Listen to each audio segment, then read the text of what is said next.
Hello नमस्कार सम्पूर्णमा अहिले चाहिँ म रोज गार्डनमा छु र यो रोज गार्डनको दृश्य तपाईहरुलाई देखाइरहेको छु। एकदम सुन्दर शान्त छ।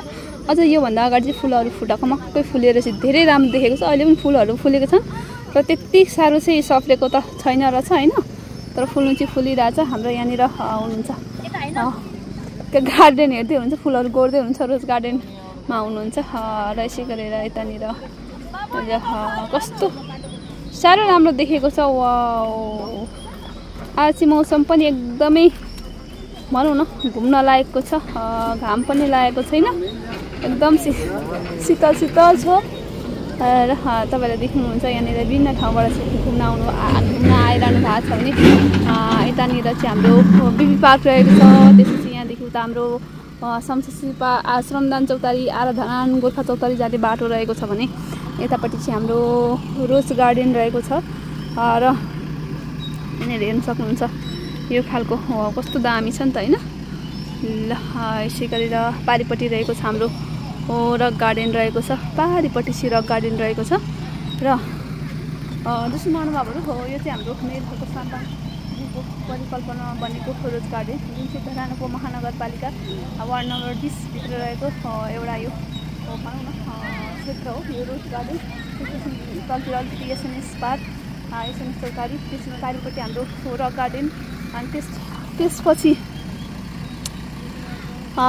त्यसपछि मास्तिर हाम्रो आराधना शमशेरशिल्पा पार्कहरू छन् र यहाँ चाहिँ विभिन्न कलरको रोजहरू फुलेका छन् र विभिन्न कलरका रोजहरू यहाँ हामीले पाउन सक्छौँ र यो रोज चाहिँ बाहिरबाट लिएर जुन हाम्रो सुरुवाती चरणमा यो रोज गार्डनको चाहिँ रोपेको रोजहरू हो जुन चाहिँ हाम्रो दिदीबहिनीहरूले धेरै मेहनत परिश्रम गरेर चाहिँ बनाउनु भएको हो। एसटी दिदीबहिनी स्वतन्त्र दिदीबहिनीहरूले बनाउनु भएको यो रोज गार्डन र विभिन्न सहयोगदाताहरूले सहयोग गरेर दिनुभएको सहयोगदाताले बनेको यो रोज गार्डन पक्कै पनि एकदमै सुन्दर छ। तपाईहरुले देख्न सक्नुहुन्छ यहाँनिर र तपाईहरु पनि घुम्न आउनु सक्नुहुन्छ। धरान नजिक हुनुहुन्छ भने र धरान बाहिर हुनुहुन्छ भने पनि एकचोटि धरान आउँदाखेरि अवश्य पनि धरान भित्र रहेको शमशेरशिल्पा पार्क भिजिट गरेर जानु होला। यहाँनिर भिजिट गरेर जाने मात्रै होइन, यहाँ चाहिँ विभिन्न श्रम कसरी गरिन्छ र श्रम भनेको के हो भन्ने कुराहरू तपाईहरुले सिकेर जानुहुन्छ र हाम्रो माथि रहेको छ ढाका बोक्ने बाजेहरू हुनुहुन्छ र त्यहाँ पनि हाम्रो पुर्खा इतिहास पुर्खाहरूले हिँडेको बाटोहरू तपाईहरुले देख्न सक्नुहुन्छ। त्यसपछि हलो जुवाहरू सम्पूर्ण कुराहरू देख्न सक्नुहुन्छ। तपाईहरु एकचोटि अवश्य पनि आउनु होला शमशेरशिल्पा पार्क। वाउ, दामी छ नि हैन, पक्कै पनि एकचोटि घुम्न आउनु होला। ल यस्तो राम्रो छ कि हाम्रो यो चाहिँ अहिले चाहिँ फाउन्टेन चलेको छ।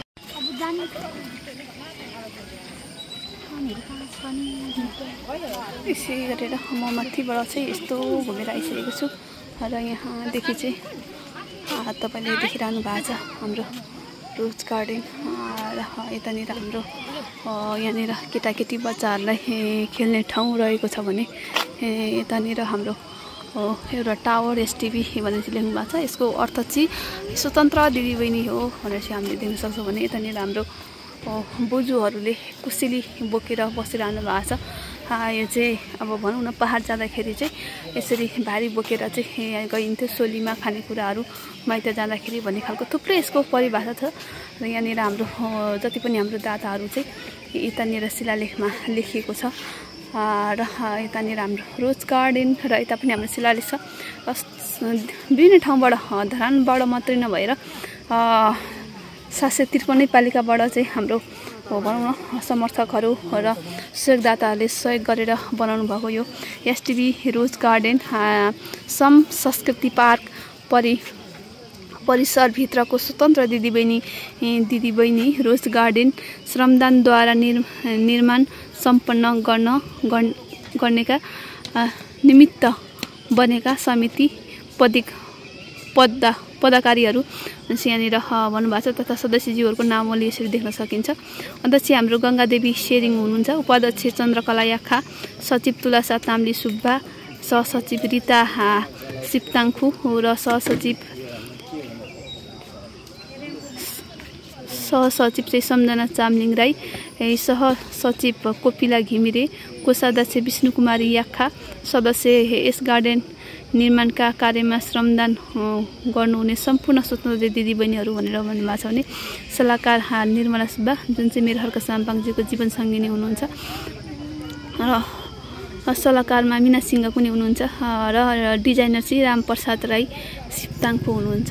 ल यसरी चाहिँ यहाँनिर बनाउनेको नाम यहाँ चाहिँ हाम्रो श्रमदान निर्माण सम्पन्न स्वतन्त्र दिदीबहिनीहरू र दिदीबहिनीको प्रतिमा निर्माण गर्नका लागि आर्थिक सहयोग गर्नुहुने चाहिँ यहाँनिर सहयोगदाताहरू हुनुहुन्छ। याचके हङकङदेखि धेरै हुनुहुँदो रहेछ यहाँनिर, हङकङदेखि हुनुहुँदो रहेछ भने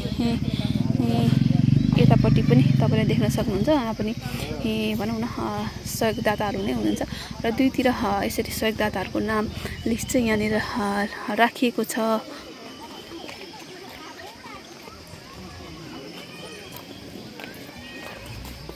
र तपाईँले म थोरै यो हाम्रो 3 चुलाको विषयमा पनि थोरै जानकारी दिन्छु। यहाँनिर 3वटा एउटा भनौँ चुला जस्तो देखिरहेछौँ हामीले र यो हाटमा चाहिँ 3 चुला तपाईँले देख्न सक्नुहुन्छ। यसमा चाहिँ प्रकृति लेख्नु भएको छ भने एउटा चुलामा चाहिँ एउटा यसमा चाहिँ खम्बामा चाहिँ र अर्को खम्बामा तपाईँलाई म देखाउन गइरहेको छु प्रकृति प्रविधि भनेर चाहिँ भन्नुभएको छ। र यहाँ चाहिँ जुन यो 3वटा भनौँ न चुला छ यो 3वटा चाहिँ हाम्रो सहयोगदाताहरूले चाहिँ बनाइदिनु भएको र उहाँको पुण्य स्मृतिमा स्वर्गवास हुनुभएको पुण्य स्मृति बनाइदिनु भएको छ। यहाँ सांस्कृतिक छ र प्राकृतिक सांस्कृतिक र प्रविधि मिलेर चाहिँ विकास हुन्छ र विकास गर्न सकिन्छ भन्ने एउटा मेयर साहबको कन्सेप्ट र यो तरिकाले हाम्रो यहाँनिर बनिएको छ। अहिले चाहिँ फाउन्टेन किन चलेको छैन भन्दाखेरि अहिले चाहिँ सायद लाइन छैन होला, त्यस कारणले गर्दाखेरि फाउन्टेन चाहिँ चलेको छैन। अघि भर्खरसम्म चलिरहेको थियो र यो ठुलो एउटा ढुङ्गा देख्न सक्नुहुन्छ तपाईँले। यो ढुङ्गामा चाहिँ लेखिएको छ विकास, 3वटा कुरा मिलेर एउटा विकास गर्न सकिन्छ भनेर एउटा उदाहरण पनि भयो, त्यसरी पनि हामीले बुझ्न सक्छौँ। र यसलाई प्रविधि संस्कृति र प्रकृतिलाई चाहिँ हामीले माया गरेर र यस 3वटा मिल्यो भने चाहिँ र विकास हुन्छ भन्ने एउटा ज्वलन्त उदाहरण यो तरिकाले हाम्रो मेयर साहबले कन्सेप्ट निकाल्नु भयो र यो तरिकाले यसलाई हामीले बुझ्न सक्छौँ। किनभने कतिपय मान्छेहरूले त आएर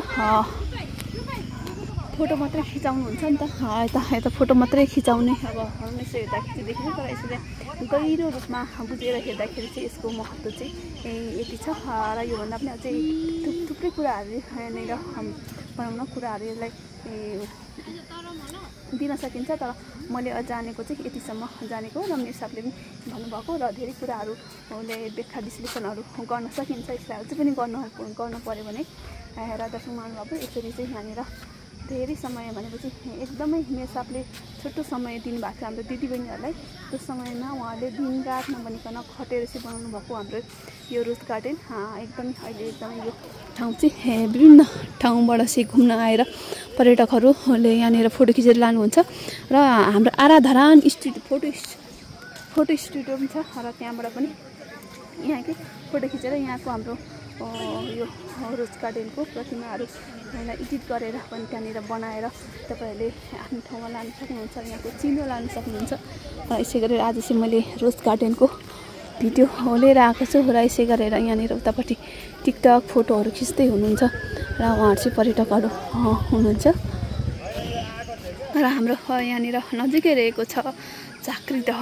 यसरी यहाँनिर कोइन फ्याल्यो भने चाहिँ यहाँनिर उहाँको पाको मुखमा पस्यो भने चाहिँ लक्किली भनेर एउटा भन्नुभएको छ र यहाँ नजिकै रहेको छ हाम्रो राम वानेम परेवा जोडीको गार्डन, सुन्दर गार्डन धेरै मेहनत गरेर बनाउनु भएको छ र यो पनि यो प्याजी कलरको नै यहाँनिर तपाईँले देख्न सक्नुहुन्छ। यो पनि प्याजी कलरको पनि नै रहेछ। यहाँ पनि हाम्रो सम्पूर्ण दाताहरूको नाम छ। यो चाहिँ हाम्रो झाँक्री दह जति पनि दाताहरू हुनुहुन्छ झाँक्री दहलाई यति बनाउनको लागि उहाँ दाताहरूको नाम चाहिँ यहाँनिर लेखिएको छ र दिदीबहिनीहरूको पनि छ। त्यो नै हाम्रो गार्डन एकदम सुन्दर गार्डन छ र यतानिर हाम्रो फलफुलहरू पनि फल्न थालिसकेका छन् र यहाँ माथि लिची पनि फलेको देखेको थिएँ र कत्रो पैसा त्यो पनि हजुरलाई म देखाउने छु। र अम्बकहरू फलिसकेका छन्। यत्रो भइसकेको छ।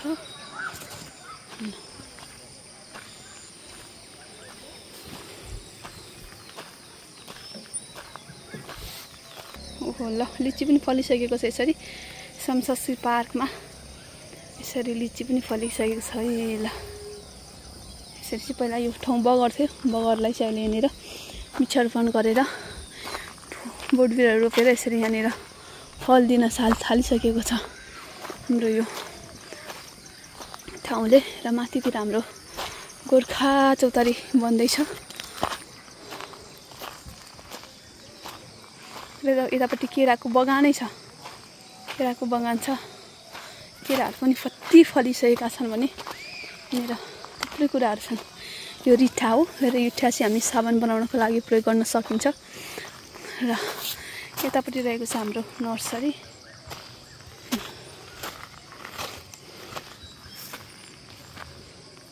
साहबको चुनावी मत चाहिँ 20,821ले चाहिँ मतले चाहिँ जित्नु भएको छ रहेछ। र 20,821 ल 20,821 मतले विजय हुनु भएको छ। जुन चाहिँ हाम्रो चुनावमा मेरो साथ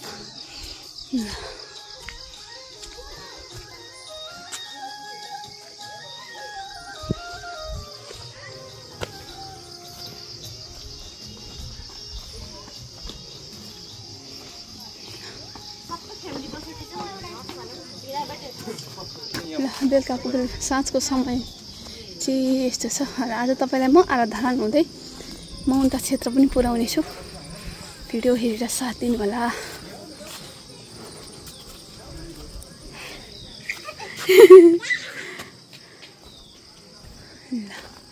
चाहिँ रहेको छ हाम्रो याक्थुम पार्टी।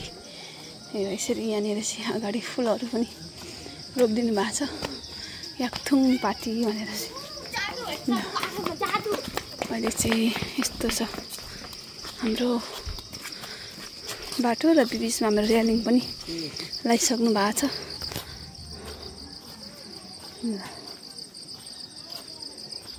अहिले त कलर पनि गर्नु भएको छ है। ल हाम्रो गोर्खा चौतारी एकदम सुन्दर।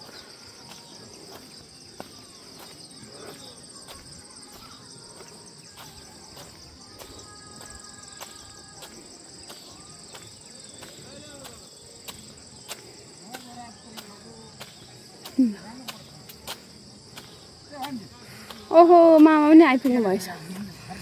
ल नमस्कार नमस्कार नमस्कार।